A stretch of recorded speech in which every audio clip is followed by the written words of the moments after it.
So in Liberia, they don't speak Creole like they do in Sierra Leone. And in Liberia, the people call it Kalukwa. That's what they call it. I don't know exactly what that means, but they call it Kalukwa, and it's another form of broken English, but it's not quite as deeply broken as Creole is. You know, they haven't thrown in quite as many new vocabulary words and grammar changes as with Creole, but they do speak very quickly, and I guess the easiest way to describe it is they cut off the ends of their words. Like, to say, where are you going? They say, what place you going? Or, so like, what place are you going? What place you going? They just cut off the last few letters of every word.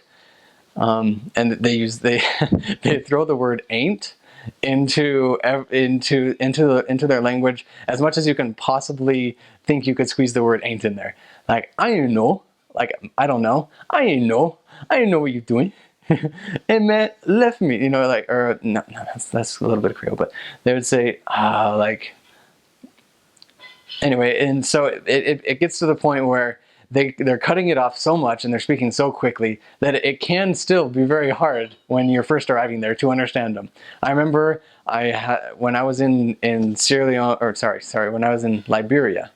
When I was in Liberia, I had a companion that was brand new, straight from the United States, and I was training him in Liberia, and I remember going to sacrament meeting, and they were speaking this Kalukwa in sacrament meeting. Someone was up giving a talk or something in sacrament meeting, and my companion was just sitting there reading his scriptures because he couldn't understand the thing they were saying. I'm like, it's not that hard, you know, and but you know, I guess when you first get introduced to this Kalukwa, it's different enough that you still can have a little bit of a tricky time understanding it.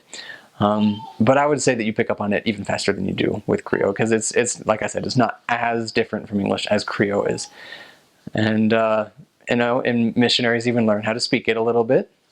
But the great one thing about Liberia is that if you're from America, they can probably understand you just speaking normal English better than they could understand you in Sierra Leone, because Liberia is an American colony.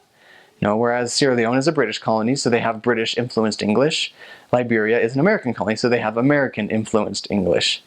And they really like to think that they sound like Americans. They're like, oh yeah, Liberia, we're the American Africans. You know, it's but they're not. I mean, but their language is closer to American English than it is to British English. And so I remember when I was in Liberia, I had a companion from Ghana.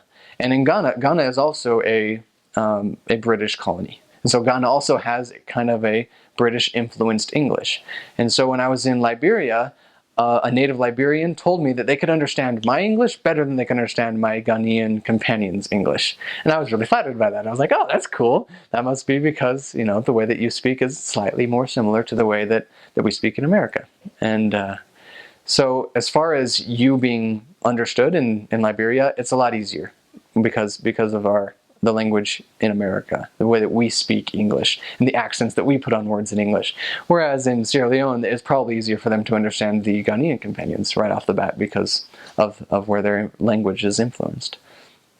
And so yeah, communication in Liberia is not nearly, is not, you know, doesn't take as long to learn as it does in Sierra Leone.